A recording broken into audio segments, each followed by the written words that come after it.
안녕하세요. 경신고등학교 허준일입니다. 오늘은 지난주에 우리나라 교육면, 언론 교육면을 장식했던 2023 서울대 입학전형 예고안에 대해서 알아보도록 하겠습니다. 2023은 현재 고등학교 1학년이 대학을 가게 되는 그 대입을 말씀드립니다. 그 의미하는 것입니다. 먼저 서울대학교에 그 전형별로 인원이 어떻게 되고 있는가를 한번 볼까요? 보시면 수시는 조금씩 줄고 있고 정시가 현재 올해는 23%, 내년에 고2가 가게 되는 내년에는 30.3%, 그리고 23년 고1이 가게 될 때는 아마 40%가 되어야 됩니다. 요거는 작년 대입 공정성 강화 방안에 의해서 이제 40%가 되도록 하자라 했던 게 이제 교육부의 뭐 일종의 지침이었습니다. 그래서 이제 그런 방향으로 이제 가고 있다. 이렇게 보시면 되겠습니다. 그래서 2023에 앞서서 2022 고등학교 2학년들이 대학을 가는 대입은 어떤가? 서울대가 몇 가지를 바꿔놨습니다. 그래서 하나씩 짚어보도록 하겠습니다.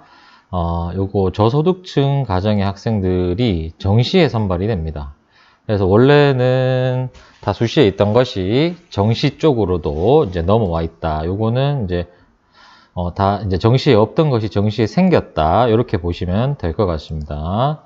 그리고 모집 단위별로 인원이 조금 분석이 필요하도록 설계되어 있는 것 같습니다. 그래서 지균 마이너스 97, 일반 마이너스 92, 정시 플러스 228 정도 이렇게 되는데 요걸 전부 다 일괄적으로 보면 안 될 것 같고 이제 모집 단위별로 이제 이렇게 저렇게 변했다라는 걸 보셔야 될 것 같습니다. 그냥 단적으로 하나 보더라도 수시 모집에만 선발하도록 예정되어 있던 게 올해 요랬었습니다.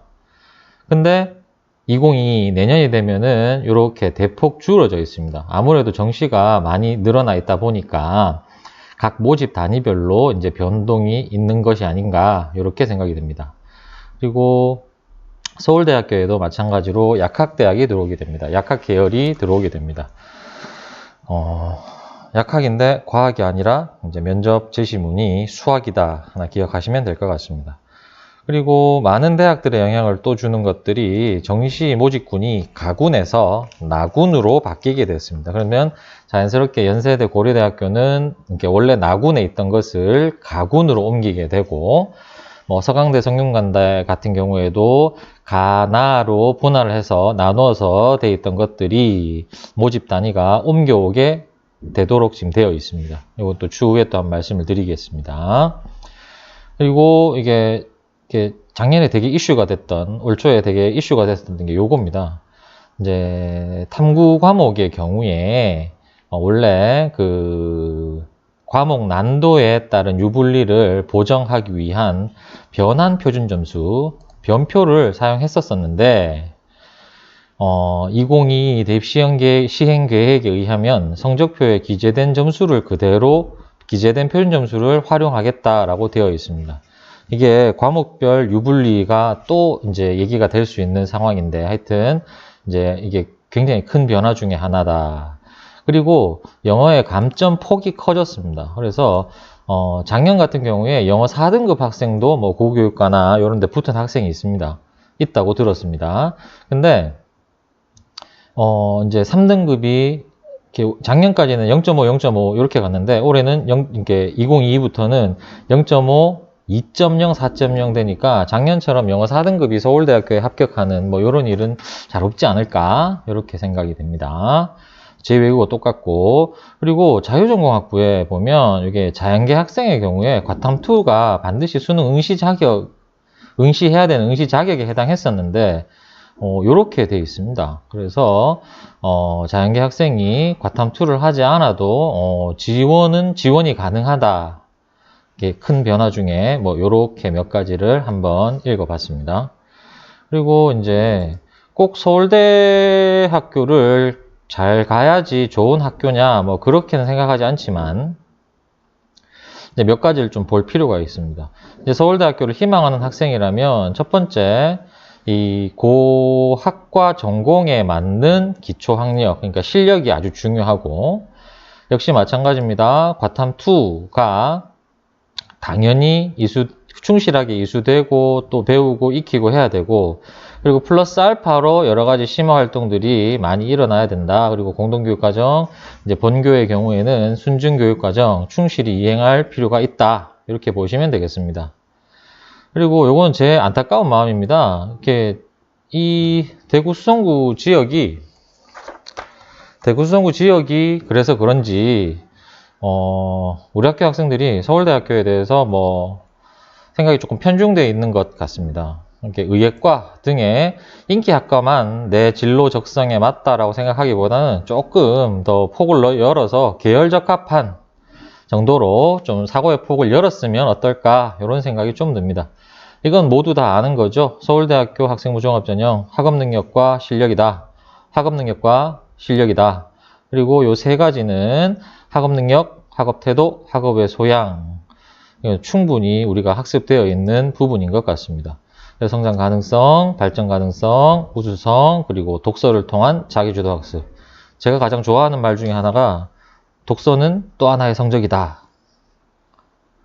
우리 학교 학생들이 저 선생님은 맨날 저 같은 말만 해 라고 할 수도 있는데 그만큼 중요하다라고 받아들이시면 될 것 같습니다. 그리고 누가 뭐라 해도 교과 세특이 가장 중요하겠죠. 교과에서의 능력과 지식과 사고의 확장 과정, 그리고 거기서 드러난 어떤 구체적인 우수함, 그리고 그것이 가지는 심층성과 확장성 정도로 정리를 하면 될 것 같습니다. 나머지는 보시면 될 것 같습니다. 그래서 이런 서울대가 2021도 마찬가지, 2022도 마찬가지, 2023도 마찬가지인데 이러저러하게 나름대로의 개선안, 혁신안을 이렇게 몇 가지 그 대입 전형안을 내놓는 데에는 이렇게 이런 바탕들이 있지 않나 생각을 합니다. 그래서 요거는 2018년도에 교육부에서 내놓은 중장기 대입 제도 개선 방안 연구라는 자료. 여기 보면 뭐 몇 가지, 여러 가지 것들이 있습니다. 그리고 요거는 2019년도에 대입제도 개선 연구단에서 나온, 중장기적으로 보면 대입 전형은 이런 식으로 설계되어야 된다라는 많은 연구들을 하고 계시고, 또 그것들을 바탕으로 해서 이 개선안들을 내놓고 계신 것이 아닌가, 이렇게 생각이 됩니다. 이게 지난주 상황입니다. 10월 28일에 이게 언론에 보도되기 시작해가지고 많은 이야기들이 있었습니다. 뭐 정시 확대를 뭐 서울대가 별로 안 좋아하는데 뭐 그거에 대해서 이런 묘수들이 나오고 있다. 그래서 정시에 직윤이 생기는데 거기는 학생부 종합평가를 한단다. 뒤에도 말씀드리겠지만 이게 정시에서 학생부 종합전형을 도입했다라는 건 이제 과장입니다. 하나하나, 물론 이건 제 개인적인 판단이지만 정시에서 학생부 종합전형을 가지고 왔다라기보다는 교과 성적에 대해서 정량 그리고 정성적인 평가를 해서 이제 종합적으로 평가를 한번 해보겠다 정도로 보는 게 맞지 않나, 뭐 이런 생각이 듭니다. 언론에서 이렇게 많은 이야기들을 하는 걸로 봐서 역시 서울대가 이러저러한 이렇게 영향력, 위력을 가지고 있다, 이렇게 생각하시면 될 것 같습니다. 이 부분은 그 당일, 예고안이 나온 당일에 서울대학교에서 보도자료를 낸 내용입니다. 이제 키워드가 이거라는 거겠죠. 정시에 교과평가가 도입된다. 정시에 직윤이 신설된다. 수시에 직윤 최저, 수능 최저 기준이 완화되었다. 여기 이제 이렇게 키워드고, 기본 취지가 교과평가를 한다는 것은 학생이 교과 이수 충실도, 그 다음 학생의 교과 성취도 우수성을 평가하겠다라는 것이다. 학교에 얼마나 충실하게, 학교 교육과정에 얼마나 충실하게 생활했느냐. 그리고 이런 장치들을 통해서 신입생이 이제 어느 특정 지역들에서만 나오는 편중 현상을 완화하겠다. 그래서 전국의 인재를 고르게 골고루 선발하겠다라는 취지다라고 밝혔습니다. 그래서 제가 아까 개선안 혹은 혁신안이라고 말씀을 드렸는데, 이게 기본적으로는 정시 확대의 기조 속에서 수능 100으로만, 수능 100%로 신입생을 선발했을 때의 이러저러한 문제점들을 나름대로 보완하고자 하는 보완책일 것이고, 근데 그 기저에 보면 여기 교과평가가 결과적으로 3학년 2학기까지 학교 생활에 충실해야 되는 메커니즘으로 짜여져 있습니다. 그래서 교육과정 정상화에 아주 일조하고 있는 이게 국가의 교육 정책에 충실하면서도 나름대로의 이 방법을 찾은 것이 아닌가 이런 생각이 기본적으로는 듭니다. 그런데 역시 주관적인 생각입니다. 현실에서 발생될 수 있는 여러 가지 상황들에 대해서는 조금 생각을 한번 해봐야 되지 않나 싶습니다. 실제로 이게 수험생 입장에서는 이게 교육적으로 옳지 않지만 고등학교 3학년 2학기에 수능을 코앞에 둔 입장에서 교과 활동까지도 해야 돼. 뭐 이런 의문을 가질 수 있습니다. 그래서 어떤 언론에서는 수험생에게 부담이 가중되었다. 뭐 이렇게 좀 과하게도 말씀을 하시던데, 그래서 지금부터 한번 차근차근 한번 살펴보도록 하겠습니다. 이게 제일 앞에 나오는 이제 개요입니다. 그래서 빨간색으로 표시된 정시에 수능 위주의 지역 균형 전형이 신설되었고, 요거는 아까 말씀드렸지만은 요런 정시 확대의 정시 40%에 대한 요 기조 속에서 거기에 대한 준비가 아닌가. 그리고 이제 2022부터 있었던 이야기인데 기균 1, 2 이렇게 나누어서 수시와 정시에 나눠져 있었는데 1, 2, 3으로 나눠졌습니다. 요거는 맨 마지막에 한번 말씀을 드리도록 하겠습니다. 순서대로 말씀을 드리겠습니다. 여기 순서대로 쭉 말씀을 드리겠습니다. 수시의 지균입니다. 이게 엄청난 변화입니다. 일괄 전형이었습니다, 원래. 근데 이게 단계형 전형이 되었습니다. 그러면서 3배수를 했는데 서류평가로 3배수를 1단계에서 선발하겠다 했습니다. 근데 이거는 이제 모집 단위마다 조금씩 다릅니다만은 이 경쟁률이 원래 한 3분의 1 정도, 이렇게 3대 1 정도라고 보시면 맞지 않나 이렇게 생각이 됩니다. 그래서 3배수가 되었는데 이게 우리가 계속 일괄 전형을 하다가 이제 1단계가 서류평가되는 단계별 전형으로 전형이 되었다. 학교생활 기록부나 뭐 자기소개서 중3부터 없어지겠지만 자기소개서나 그 학교생활 기록부에 조금 더 힘을 기울여야 된다. 이런 생각을 한번 해봤습니다. 그 다음 수능 최저의 완화입니다. 수능 최저의 완화는 이제 등급이 각각 2등급이었는데 이게 3등급, 3개 영역의 등급 합으로 바뀌었습니다. 그러니까 이거는 전부 다 2 안에 들어와야 되는데 이거는 극단적으로 114, 115 이게 다 될 수 있는 거죠. 그래서 최저가 완화되었다. 이 부분은 만약에 1단계를 통과한다라면 최저가 완화되었다. 수시의 이율은 줄 것이고 그러면 수능 최저의 부담을 가졌던 학생들한테 수능 부담을 줄여줘서 결과적으로는 이제 지역 편중 현상에 대한 완화의 효과가 있지 않나 싶습니다. 근데 안타깝게도 이제 정시 40% 기조 속에 있기 때문에 요 전형은 한 100명 정도씩 줄고 있습니다. 내년에 어떻게 될 것인가 되게 궁금해집니다. 이게 되게 학생부 종합 전형으로서의 여러 가지 순기능들이 많았던 전형인데 내년에 이제 인원이 어떻게 될 것인가 많은 사람들이 관심을 기울이고 있습니다. 수능 최저에 대해서 한번 보시는데 이게 올해 코로나 때문에 한번 바뀌었었습니다. 이제 3개 2등급이었는데 3개 3등급으로 완화되었고 그러면서 2개 과목 모두 3등급 이내 이렇게 바뀌었습니다. 그러니까 원래 이 서울대 직윤의 수능 최저는 3개 영역 2등급에다가 탕구 2개 합이 4등급이었습니다. 그래서 요게 맞다라는 거 그랬는데 요게 더 완화되었다. 수시 2월에 대한 어떤 부담감이지 않을까 싶습니다. 요거는 보신 내용. 정시 모집의 지역 균형입니다. 이번 발표에서 가장 주목을 많이 받는 부분이 이 부분이 아닌가 싶습니다. 먼저 지원 자격입니다. 원래 이제 수시의 지역 균형 선발은 졸업 예정자, 재학생들만 가능했습니다. 그런데 정시의 지규는 졸업생도 가능하도록 되어 있습니다. 학교별로 2명을 추천해라 라고 되어 있는데, 이거는 이제 서울대에서 일종의 고육주책인 것 같습니다. 실제로 일반고에서 여기에 해당될 수 있는 자연계열 같으면 2를 선택했으면서 성적이 아주 우수하면서 교과평가를 잘 받을 수 있는 이런 학생이 과연 얼마나 될까? 많지 않다는 이야기입니다. 그래서 지원 풀에 대한 이 서울대학교의 깊은 고민을 이제 볼 수 있는 부분인 것 같습니다. 그리고 그렇다면 그럼 어떤 아이들이 여기 대상자가 될 것인가? 이제 극단적으로 보시는 분들은 뭐 수시에 실패한 교과 우수 졸업생이지 않을까? 자사고이지 않을까? 그리고 사교육 밀집 지역에 수능이 아주 강세인 그 지역 아이들이 다 가져가지 않을까? 이런 해석들도 하십니다만은 이건 아직 열리지 않은 일이라서 한번 이제 끝까지 한번 보고 또 이런 일들이 그 일들에 대해서 대응해 나가면 되지 않을까 싶습니다. 그래서 이 지원풀에 대한 고민을 이제 다들 공유하고 있다라는 정도로 생각을 하시면 될 것 같습니다. 그리고 정시 기간에 정시를 앞둔 입장에서 학교에서 학교장 추천위원회 등의 일들을 이렇게 또 처리를 해야 하다 보니까 학교에서는 조금 이제 부담을 느낄 수도 있지 않나 싶습니다.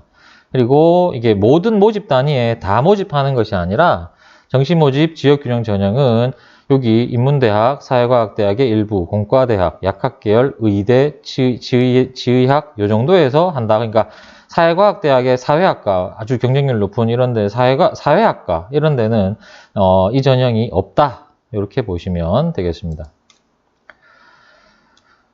조금 복잡해집니다. 이제 여기서 점수를 어떻게 산출할 것인가를 보시면 되겠습니다. 첫 번째, 일단 지역 균형 전형은 일괄입니다. 단계형이 아니고 수능 60점은 어떻게 하느냐? 수능 반영 비율과 감점 기준을 가져온 다 산출해 놓은 표준 점수 총점을 가지고 아래의 방법으로 산출하는 것으로 되어 있습니다. 근데 여기 두 가지로 나눠 놨습니다.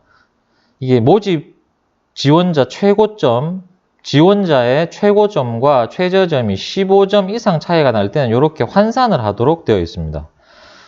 이게 여기 내는 애들이 이렇게 차이가 많이 날까라는 생각이 들기도 하는데, 자연계열의 경우에 이제 의학 계열에 대한 어떤 쏠림 현상, 그리고 과탐2를 응시하는 인원이 점점점 더 줄고 있다라고 보면 최고점과 최저점이 또 차이가 많이 날 수도 있지 않나 싶습니다. 그리고 이게 15점 미만인 경우에는 지원자 중에서 최고점에서 본인의 점수를 빼서 가는 겁니다. 그러면 이거는 이 표준 점수의 차이가 그대로 갖고 가는 겁니다. 수능의 영향력은 그대로입니다. 어떻게 보면. 표준 점수 만점 600점을 60점으로 환산했다. 이게 중요한 게 아니라 점수 차이를, 표준 점수의 차이를 그대로 인정하고 있다라는 게 중요한 겁니다. 표준 점수 차이는 그대로입니다. 그러면 수능의 영향력은 어떻게 보면 그대로다. 이 부분에 있어서는. 대신에 이 편차를 15점 정도로 이제 조정해 주는 것은 이 뒤에 나오는 교과평가에 대한 어떤 이 교과평가의 효과가 반감되는 것을 이제 막기 위한 조치가 아닌가. 근데 이제 요 방법은 이미 올해 미술대학의 2단계 수능 반영 방법하고 뭐 크게 다르지 않은 방법인 것 같고, 제가 듣기로는 이제 앞쪽에 2010년도 정시 전형하고 뭐 같다 이렇게 많이들 말씀하십니다. 다음 교과평가입니다. 교과평가는 여기 적힌 대로인데 AA 2명에서 평가를 해서 AA인 경우 10점, AB 8점, BB 6점입니다. 그러면 현실적으로 서울대학교에 지원할 정도의 학생이 C를 받는 학생이 얼마나 있을 건가라고 생각해 보면 위에 수능의 영향력에 비해서는 뭐 그렇게 큰 거는 아니지 않을까 이렇게 생각이 됩니다. 그래서 끄트머리에 커트라인에 있는 한 10% 20% 정도는 영향을 받을 수도 있지만 수능에 비해서 교과평가가 그 아주 강력한 위력을 발휘할 것이다. 그래서 정시에 이 학생부 종합전형을 도입했다. 이건 조금 과한 표현이 아닌가 이렇게 생각이 됩니다. 정리드리면 기본적으로 정시가 수능 100은 아니다 하는 어떤 선언적인 의미, 이 속에는 교육과정 정상화와 학생의 이 학교생활 충실도에 대한 이제 경고의 메시지, 시그널들이 나와 있는 겁니다. 대신에 현실적으로 보면 수능의 영향력은 여전하고 교과평가도 어느 정도는 영향력이 있지만 수능에 비한다면 그 영향력이 과연 크다고 할 수 있을까? 뭐 이렇게 정리하실 수 있을 것 같습니다. 정시 일반 전형입니다.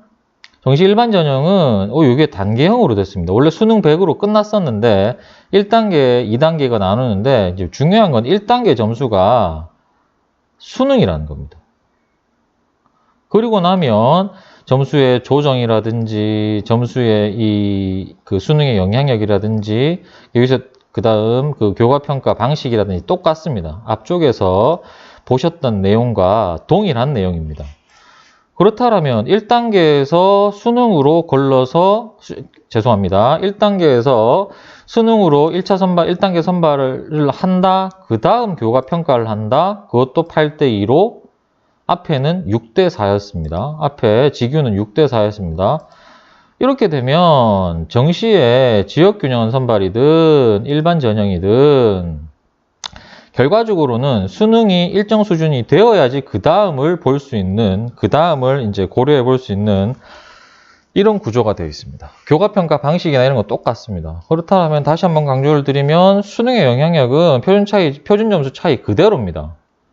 그리고 상대적으로 교과평가가 들어와 있지만 물론 이 커트라인에 있는 아이들은 뭐 조금 영향을 받을 수 있겠습니다만은 그 영향력이 수능에 비한다면 크다고 말하기는 좀 어렵다. 이렇게 정리하실 수 있을 것 같습니다.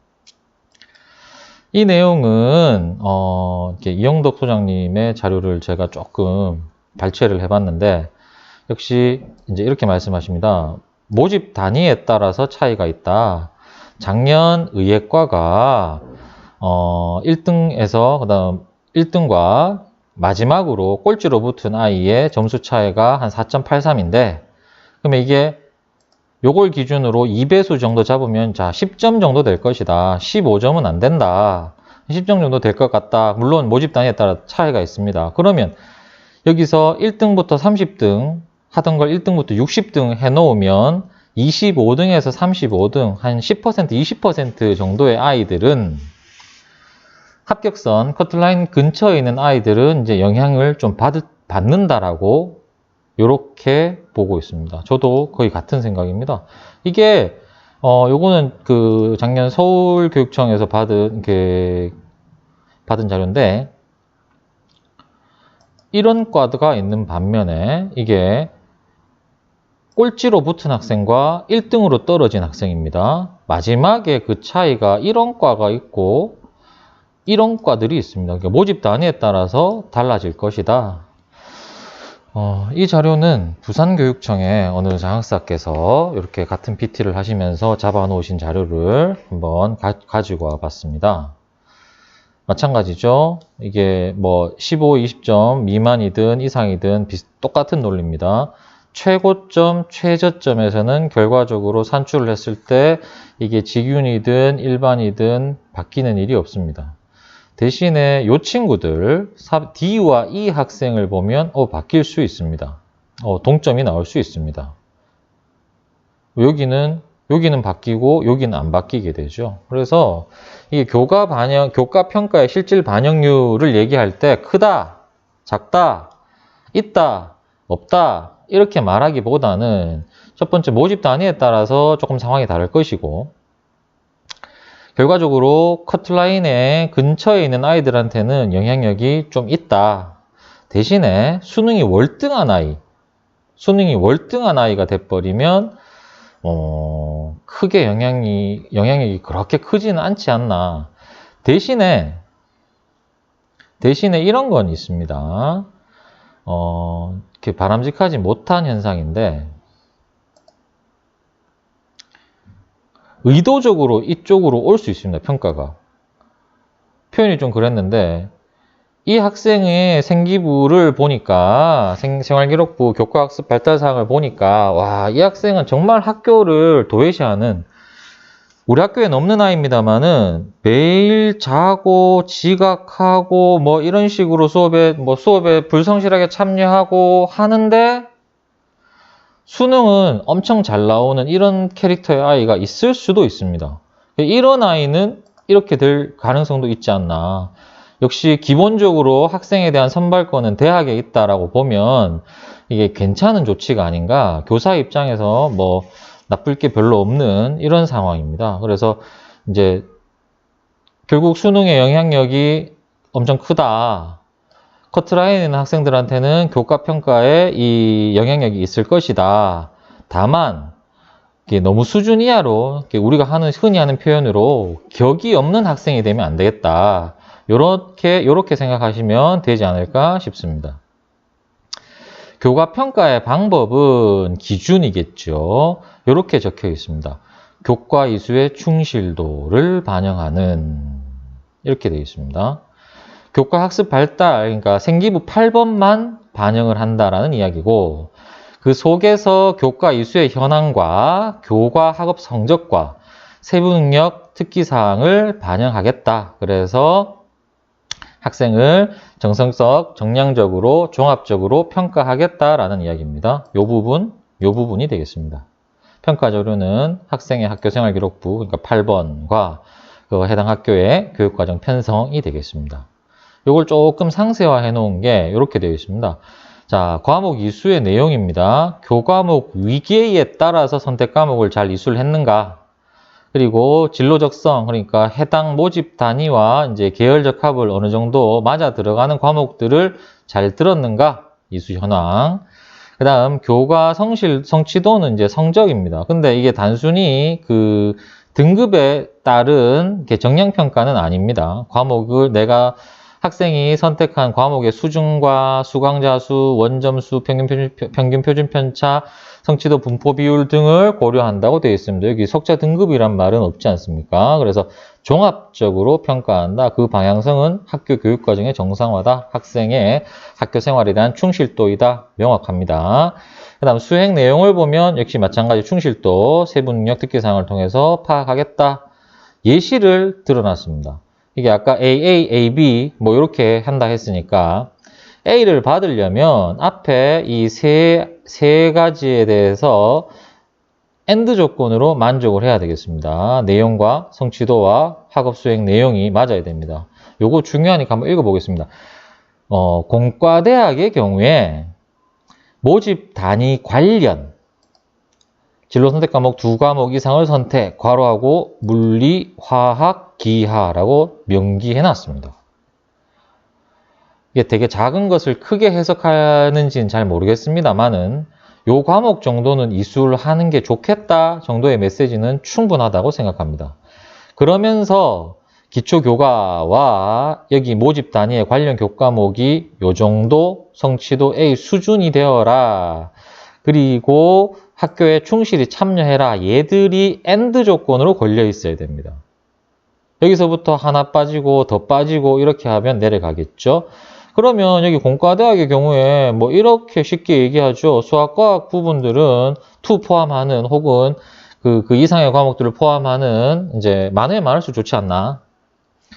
그래서 수준도 있어야 되고 결과적으로 확장성 그리고 깊이 심층성 있어야 되지 않을까. 결과적으로 서울대 학교의 그 교과평가는 우리가 앞에서 말씀드렸던 학업 능력과 실력이다. 뭐 이 정도의 이제 결론이 나는 것 같습니다. 여기 이제 위계에 따른 선택 과목 이수 요거 한번 보겠습니다. 이건 서울 이제 교육정보연구원에서 나온 자료입니다. 기계공학 전공의 경우에는 요 정도는 들어라. 여기 지금 공학이니까 물화가 붙어 있습니다. 마찬가지입니다. 여기도 물리화학이 붙어 있습니다. 지구과학 역시 뭐 물리의 성격을 충분히 가지고 있다. 그렇다면 이제 요 과목들 수학, 과학이 다다익선이지 않을까 싶습니다. 그러면 이 나머지 이 정성평가에 대한 종합적 정성평가는 어떻게 할 것인가? 앞에서 말씀드렸습니다만은 이게 아직 벌어지지 않은 일입니다. 이건 올해 서울대학교에서 이제 선생님들 교사 대상으로 그 설명회에서 이제 봤던 내용인데, 여기 보면 마찬가지입니다. 학업 능력의 성취도, 세트, 그다음 세트, 뭐 이렇게 되어 있습니다. 얘들을 가지고 학업 능력과 태도를 다 보겠다. 교과 세특에 보면 학업의 소양, 이 발전 가능성 충분히 나와 있다라고 저는 생각을 합니다. 결과적으로 이 화면이 주는 메시지들을 아주 꼼꼼하게 해석을 하는 것이 역시 교과평가, 정시지만 교과평가를 대비할 수 있는 부분이 아닌가. 뭐 이렇게 뭐 짧은 이렇게 생각으로 한번 해봤습니다. 그리고 교과 이수 기준의 개편입니다. 이렇게 되어 있습니다. 서울대학교 교과 이수 기준은 지원 자격과 무관하다. 하지만 충족 여부가 서류평가, 수시의 서류평가와 정시 교과평가에 반영한다. 반영하겠단 말이죠. 당연히. 지원은 할 수 있지만 평가에 반영하니까 다 이걸 맞춰서 오겠죠.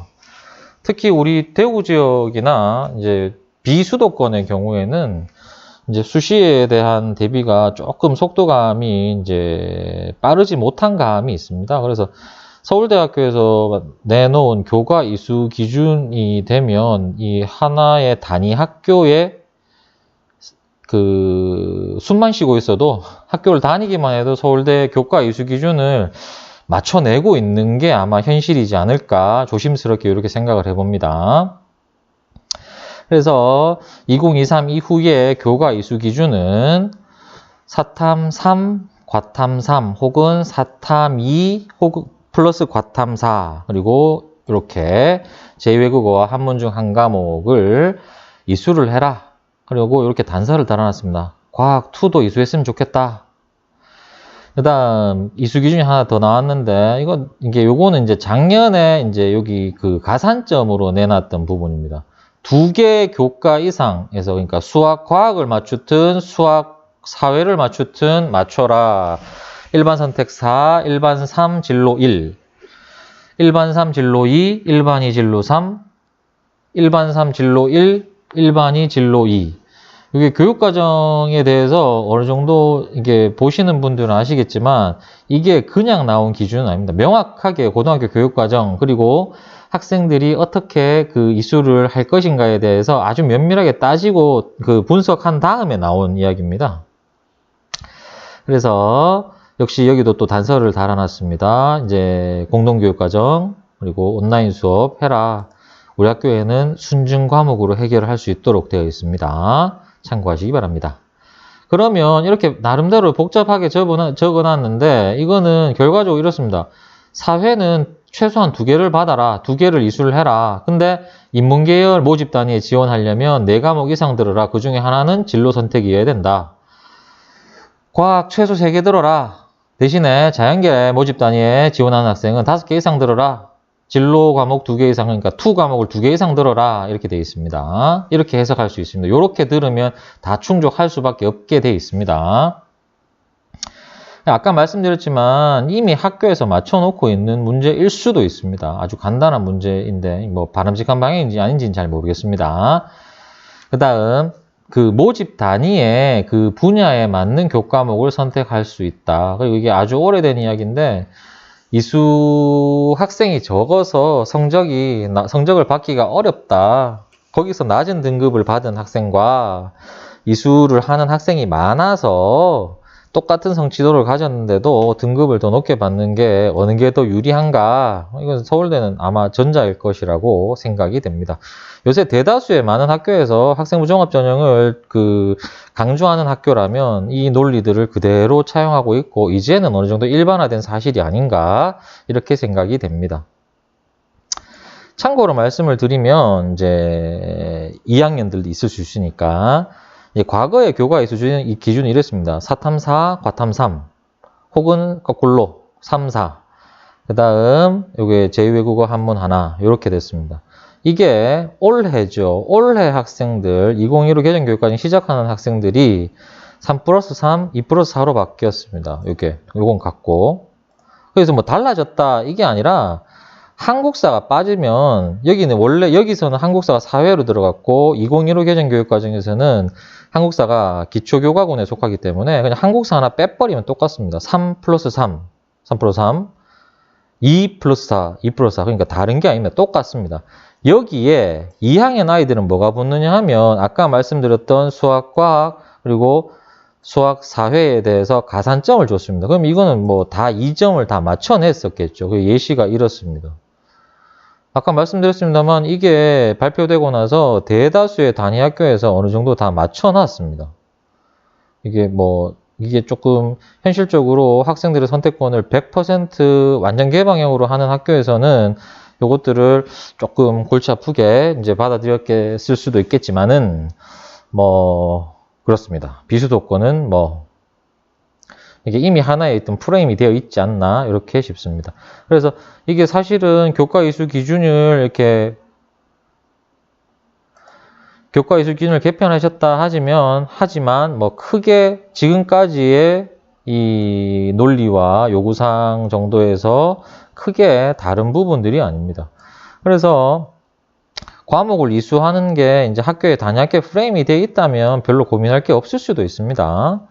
대신에 만약에 고민을 하셔야 되는 분들은 자 2015의 개정교육 편제는 이렇습니다.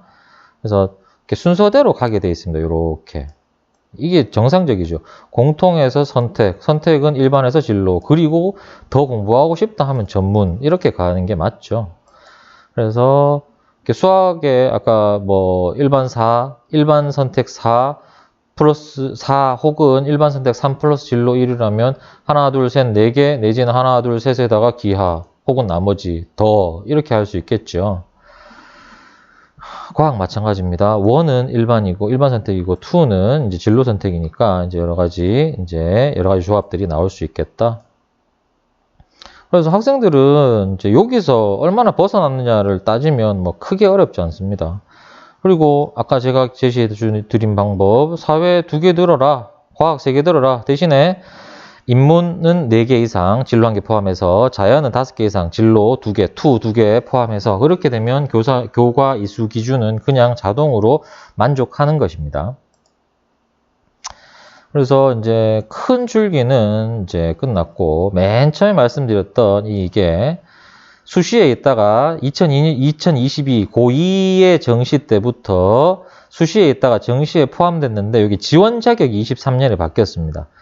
요 정도의 저소득층 학생이 원래는 원서 마감일로부터 1년 이상 자격을 유지했어야 되는데 그거 상관없이 원서 접수 마감일 현재 요 조건을 맞추면 이제 지원 자격이 된다 그랬습니다.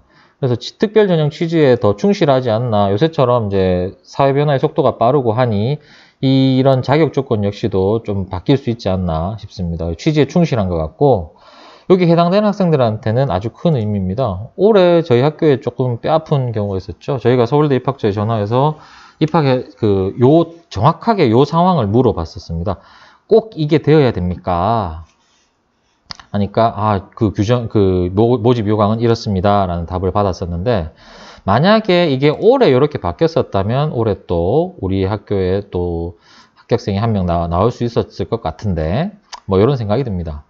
그런데 이게 이렇습니다. 이게 그 앞에는 올해까지는 수시에 있습니다. 이게 수시에 있다는 건 학생부 종합전형 서류평가가 1단계가 될 것입니다. 그런데 내년 2022부터는 이게 정시로 갔는데 이게 단계형도 아니고 정시 일반처럼 단계형도 아니고 그냥 수능만 100입니다. 그래서 이 부분은 또 뭔가 또 다른 이유들이 있지 않나 이런 생각이 조금 들고 있습니다. 예술대학은 변경사항이 이렇습니다. 마지막입니다. 지난주에 그런 언론 기사도 많이 접했지만 학교 내부적으로는 되게 학교 선생님들끼리는 되게 좋은 일이 있었습니다. 이게 제목은 면접의 내실화를 통한 이렇게 되어 있는데 이게 올해 학생들한테는 올해 이제 서울대를 비롯한 서류 기반 면접을 보는 학생들한테 아주 큰 도움이 될 만한 자료입니다. 그런데 선생님들이 정작 기뻐했던 이유는 이 부분입니다. 서류 기반 면접평가 문항에 대한 어떤 자문의 내용이겠지만 서류 기반이니까 거기 보면 교과목 세부 능력 특기 사항도 있고 자율활동도 있고 이게 아주 잘된 세특이다 아니다를 떠나서 아주 이게 생활기록부의 서술형 부분에 있어서 이런 식의 이 서술들이 괜찮아 보인다라는 걸 취사 선택할 수 있는 자료가 됩니다. 이게 요 자료인데 이게 어제 저녁에 이게 딱 학교로 배달이 되었습니다. 이게 당분간은 이게 무슨 정가의 보도처럼 아주 중요한 이 자료 중에 하나가 아닐까 싶습니다. 그래서 제가 서울대 선물이라 또 한번 지어봤습니다. 장시간 복잡한 내용 설명을 좀 드렸는데 도움이 되셨으면 좋겠습니다. 감사합니다.